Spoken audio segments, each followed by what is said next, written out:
If you could see how elaborate this is, I've glue tacked a mirror to my wall at the perfect spot that I can see you on the tripod. That is how much effort I'm putting into this vlog. Hi guys. This is what Phil says, and what Phil says is this. Cool. Groovy. Bring groovy back, please. Groovy's a great word. Groovy. Groovy. It's a vowel away from gravy. That's how good it is. I'm recording a double album. I know. What's wrong with me? It is 20 tracks of pure good Philness. It's feel good tracks. It's called The World's Not Looking, and the subtitles for each album is the first one's called Exposition and the second one is called Development. The first album is very much stuff that's in the past, how I felt at that time, and the second album is very much a case of putting things behind you and getting on with stuff at the moment. So I thought I would just go through and tell you what each song is about, really. If they're about girlfriends, I'm not going to name people because obviously that's a bit awkward. So there will be 1, 2 or 3. Yeah, 1, 2 or 3 is the people that it might be about. Okay, I'm with 3 at the moment. So the first one is called That's What You Get. It's a bluesy number.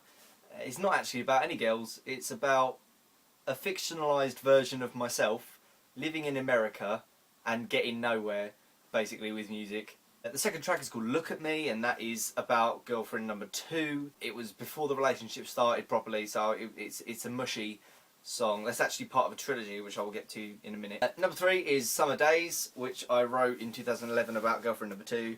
It was also, again, before we were together. Track 4 is Sometimes, which is... So I feel it's a sort of Phil classic, because it's been around since 2011. It's not about any girls.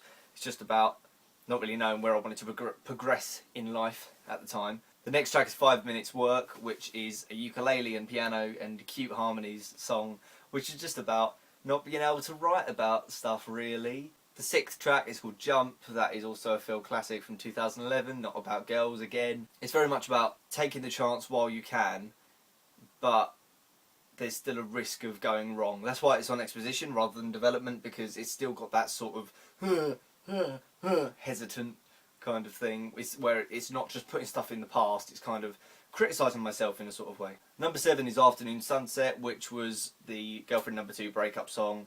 The breakup song. Like, there's when you break up with someone and you're a musician, there's always the one that you write which really sticks, and it's always the one that is like, if you think about the breakup, you're like, oh yeah, that song, obviously. And that is the second in the trilogy of Look At Me, Afternoon Sunset, and Know You, which is the next track. I did a video for this back in December, I think it was, but I wrote it in November. It was about, again, the breakup of girlfriend number 2, and it's sort of a catharsis of Look At Me, Afternoon Sunset, and Know You. Like, the harmonies in all 3 songs are, I love them. I love putting harmonies in songs, and then using that as a thematic link between them all. It's really fun. The next one, number 9, is Concept. Oh god, I love Concept. And it's so funky. Concept is so funky. I love it. It's one of my favourite songs that I've written. The last track on that album is called Escape, and it's mental. It was written when I was a bit about life, and where I was headed and everything like that. About Octoberish time last year, and it's got one of the most insane endings of any song I've ever written, and it just goes from jazzy stuff into heavy rock, and it's the album version is if I hadn't written it, I'd wish I had written it. That's how good I feel it is, in my opinion. Obviously, I'm not saying that objectively it is incredible. I'm saying it is a good song by my standards. I would like it. And in fact, Escape is the 3rd in the trilogy of Sometimes, Concept and Escape. They link together thematically. They're all about not really knowing where I'm going. Sometimes relates more with myself. Concept is more music based, like how I write and stuff, and Escape is both mixed together. And now we're on to album 2, Development. The first track is called Chest of Drawers, which was the title track of the EP that I released in April of this year. It's about girlfriend number 3.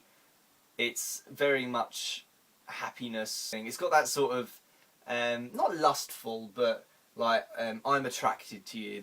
It's got that kind of vibe to it. Number 2 on development is called Tea and Toast, which I actually started writing before me and number 3 were together. Like when we were just friends, and then I finished it today because it had a really nice riff to it, and I was like, I really want to finish this song.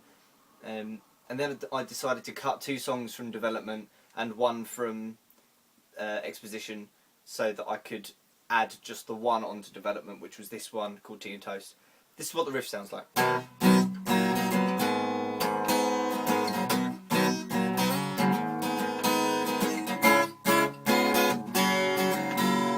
See, it's so fun, and it's really cute.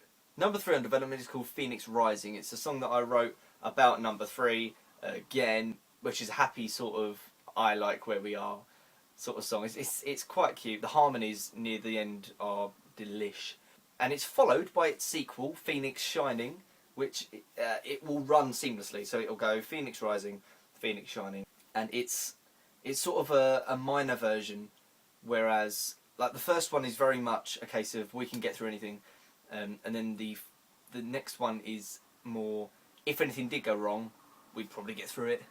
Why not? Lol. Number 5 is the only breakup song on development, and the only reason it's on development is because I love it, and it's got that sort of fuck it sort of vibe to it, if I'm honest. It's actually the only one on the double album that is about girlfriend number 1, so she got the rough deal on this really. Track 6 is called Happy Now, which was the 3rd track on the Chest of Drawers EP. Are you going to spot a trend? It's about girlfriend number 3. Number 7 on development is called Not Much Later Left, and that came out in 2011 alongside Sometimes on the Waste Not Want Not EP. It's the only other one on the album that is from there, and it's really fun. Like, this is the riff for that.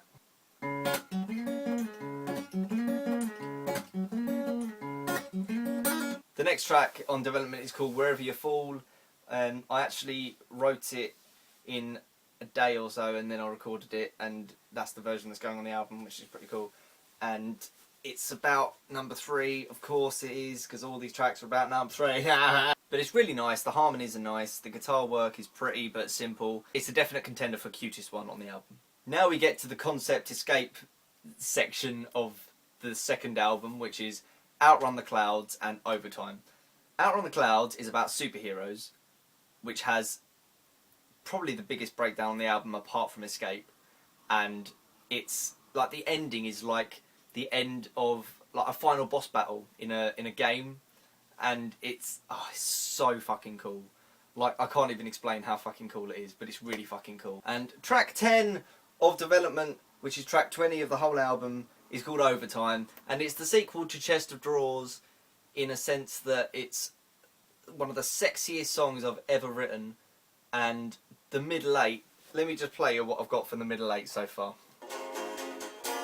My lady is so damn fine, all perfection, yeah, she's all mine.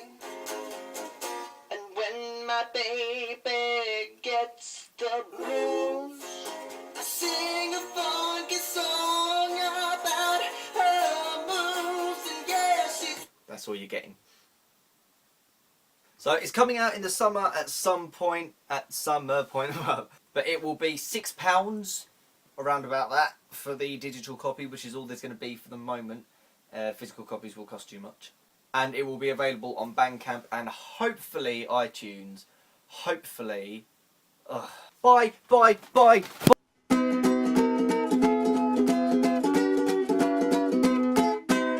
Number 3 on development is called Fucking Hell. It's not called Fucking Hell.